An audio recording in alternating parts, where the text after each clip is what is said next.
Hello everyone, আমি সৃঞ্জয় চলে এলাম আরও একটা নতুন ভিডিও নিয়ে আমাদের চ্যানেল থেকে। আজকে এটা আমার ফার্স্ট ভিডিও। তো বন্ধুরা, বেশ কিছু মানুষজন আমাদের সাডেনলি কমেন্ট করা শুরু করছে। আমি জানি কারা করছে। আ তারা কমেন্ট করছে যে, আ "ওমা রিসেন্টলি হঠাৎ করে দেব অধিকারীকে নিয়ে এত ভিডিও, ওমা দেবকে নিয়ে এত আলোচনা, আ শাকিব খান কি চলে গেল? শাকিব খান কোথায়? আ ওমা আবার ডিগবাজি খেলে শাকিব খান থেকে দেবের দিকে।" তাদের একটা কথা বলে রাখি, যাদের মধ্যে এই কোয়েশ্চেনটা হচ্ছে, আমি জানি ম্যাক্সিমাম কাদের মধ্যে এই কোয়েশ্চেনটা হচ্ছে। তাদের একটা কথা বলে রাখি প্লিজ। আমরা আ কোনোদিনও কোনো জায়গায় এই ওয়ার্ডটা ইউজ করিনি যে উম দ্য মেগাস্টার শাকিব খানের ভিডিও আমরা শুধু করে যাবো, আর আমার পশ্চিমবাংলার কোনো আর্টিস্টকে নিয়ে আমরা ভিডিও করব না। এটা আমরা কোনো জায়গায় কোনোদিনও বলিনি। বুঝতে দেব না, সকলের ভুল হচ্ছে। আমরা শুধুমাত্র একজন অ্যাক্টরকে বয়কট করেছি। আমরা তাকে নিয়ে কোনো ভিডিও করবও না এবং করছিও না। তোমরা খুব লক্ষ্য করে দেখো। ইভেন আমরা নামও উচ্চারণ করি না। তাদেরও নাম উচ্চারণ করি না, তার ফ্যান্সদের তো চরম ঘেন্না করি আমি এখন। চরম ঘেন্না করি। মানে অত বড় অশিক্ষিত ফ্যান ক্লাব একটাও নেই। তো যাই হোক, সেটা আলাদা বিষয়। তো আমরা কোনো সময়ের জন্য যারা এটা ভেবে নিচ্ছ যে শুধুমাত্র হঠাৎ করে দেবদার ঘাড়ে চেপে পড়লাম, এরম নয়। আ তার জন্য আমরা এটা বলতে পারি, তোমরা একটু বাঘা যতীনের সময় আমাদের চ্যানেলটা দেখো। আ তারপরে হচ্ছে তার আগের যে সিনেমাগুলো পরপর বেরিয়েছে, 'ব্যোমকেশ' থেকে শুরু করে সমস্ত কটা। সেগুলো দেখো, সেগুলোতে দেখবে আমরা প্রায় ১০০-১৫০ টা করে উপরে ভিডিও তৈরি করেছি। সেটা করতেই হবে। আর এই যে প্রশ্নটা অনেকে করে না যে, হ্যাঁ, এইবার একে নিয়ে ব্যবসা করবে, একে নিয়ে এত ফিল্ম না। একটা সিনেমাকে নিয়ে ১০-২০ টা ভিডিও করা মানে তাকে চেটে ভিডিও তৈরি করা না। ফিল্মটার প্রমোশন করা। আর সেটা কি প্রমোশন? এটাকে বলে হাইপে রাখা। এটা অনেক বলিউড চ্যানেলসও করে, অনেক টলিউড চ্যানেলসও করে। নাম হয় খারাপ আমাদের। এবার কেন হয় ভগবান জানে। আর আমরা যে নায়কের যে সিনেমাটা আসন্ন মানে আসছে, সেই সিনেমা নিয়েই বেশি কথা বলি। তার কারণ সিনেমাটাকে নিয়ে কথা বলতে, বলতে মানুষের ইন্টারেস্ট বাড়ে ওই সিনেমাটা নিয়ে কথা বলতে। আর হয়তো 2% হলেও আমরা আম একটু ইন্টারেস্ট বাড়াতে পারি মানুষের। ওই সিনেমা নিয়ে বারবার, বারবার যদি আমরা কথা বলতে থাকি, নানান বিষয় নিয়ে সেই সিনেমার, তাহলে কিন্তু একটু ইন্টারেস্ট বাড়ে মানুষের মধ্যে। তো তাই সেই কারণেই কিন্তু আমরা যখনই যে সিনেমার সঙ্গে আমাদের মানসিকভাবে আমরা সাপোর্ট করি সেই সিনেমাকে নিয়ে কিন্তু আমরা প্রায় প্রচুর ভিডিও তৈরি করি। তাই এইটা বোকার মতো এই দুটো কোয়েশ্চেন জিজ্ঞেস করাটা আমার মনে হয় খুব লজ্জাজনক বিষয়। যে সবাই ধরে ফেলবে যে, "এ মা কিছুই জানে না।"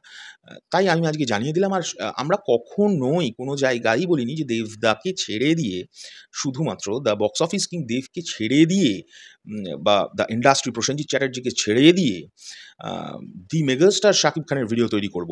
এইটা আমরা কোনোদিনও কোনো জায়গায় বলিনি। কারণ শাকিব ভাইয়ের জন্য যারা মনে করছো যে শাকিব ভাইকে, যারা মনে করছো, কারা করছো সেটা আমি জানি। তা যারা মনে করছো যে আমরা ডিগবাজি খেতে পারি, তাদেরকে একটা কথা বলি, শরৎ মিউজিক ভেঞ্চার্স এর ফেসবুক পেজটা গিয়ে একটু দেখো। ওই চ্যানেলটাই শুধুমাত্র ডেডিকেট করা হয়েছে আ দ্য মেগাস্টার শাকিব খানের সম্পর্কে।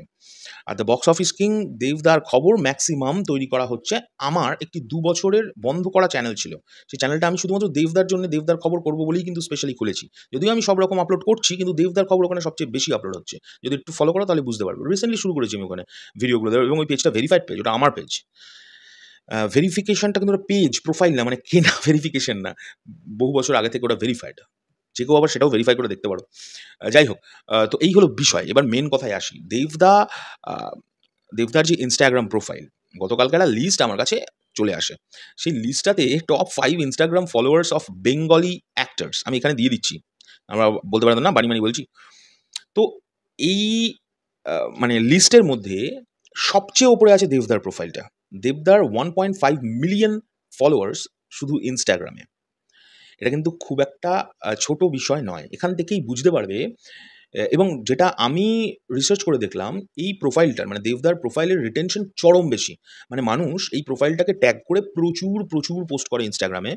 আমি অবাক হয়ে গেলাম। এবং এই না ব্যাপারটা না, পয়সা দিয়ে সবকিছু তো হয় না। পয়সা দিয়ে ফলোয়ার্স তো প্রচুর আমি অনেককেই জানি যারা কিনে বসে আছে। এদিকে হলে লোক হয় না। কিন্তু এইসব মানুষগুলোর, মানে এই দেবদার মতো মানুষের দ্য বক্স অফিস কিং এমনি, এমনি বলা হয়। এটা ব্যাপারটা হয়ে গেছে ওনার ব্যবহার, ওনার হাম্বলনেস। সেই জন্য কিন্তু মানুষ ওনাকে এত ভালোবাসে এবং আমরাও খুব ভালোবাসছি। আ আমি তো ভালোবাসিই ওনাকে অনেক বহুদিন। কিন্তু ওনার ২-১ টা জিনিসে আমার একটু প্রবলেম ছিল। সেগুলোতে অনেক পুরনো ঘটনা। সেগুলো নিয়ে আমি আগেও কথা বলেছি, পরে পোস্টও করেছি এবং উনি আমায় ভুল প্রমাণ করেছেন কিছু, কিছু বিষয়ে, যে আমি যেগুলো ভেবে বসছিলাম।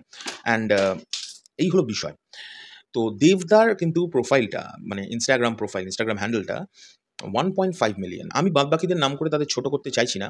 আর সেখানে আরো একজনের নাম আছে যে নামটা আমি নিজে নিতেও চাই না। তাই আমি সেই নাম নিচ্ছিও না। তো দেবদা নাম্বার 1 আ পজিশন হোল্ড করেছে। আমার খুবই ভালো লেগেছে এই ব্যাপারটাই, এবং আমরা চাই এই প্রোফাইল যেন একদিন 100 মিলিয়নে পৌঁছে যায়। এটা মন থেকে বললাম। আর সামনে খাদান আসছে, সেটা নিয়ে সুপার ডুপার এক্সাইটেড। আর এই ভিডিওটা, এই ছোট্ট ভিডিও, কিন্তু এটার সূচনাটা অত বড় করার একটাই কারণ, সেটা হচ্ছে প্রচুর আম বাঁদর ছেলেমেয়ে একটুখানি পোক করছিল। তা আমি ভাবলাম যখন খবরটা করবই, তখন একটুখানি উত্তরটাও দিয়ে দেওয়া উচিত। তাই দিয়ে দিলাম। যদি কিছু ভুল ত্রুটি করে থাকি, নিজেকে মাফ করে নিও। পরবর্তী ভিডিও নিয়ে খুব শিগগিরই দেখা হচ্ছে। আর বাই দ্য ওয়ে, আজকে একটু সহ্য করতে হবে আমাকে, কারণ পৌষালি আজকে জন্মাষ্টমী। তো পৌষালির বাড়িতে জন্মাষ্টমী হয়, তাই ও প্রচণ্ড ব্যস্ত আছে। ও বাড়িতে গেছে, ও বাপের বাড়ি। আমাকে কাজ করার জন্য এখানে থেকে যেতে হয়েছে। অ্যান্ড পরবর্তী ভিডিও নিয়ে আমার এই বিষ থোবড়া তোমাদের আবার দেখতে হবে। এখনকার জন্য চললাম, টাটা।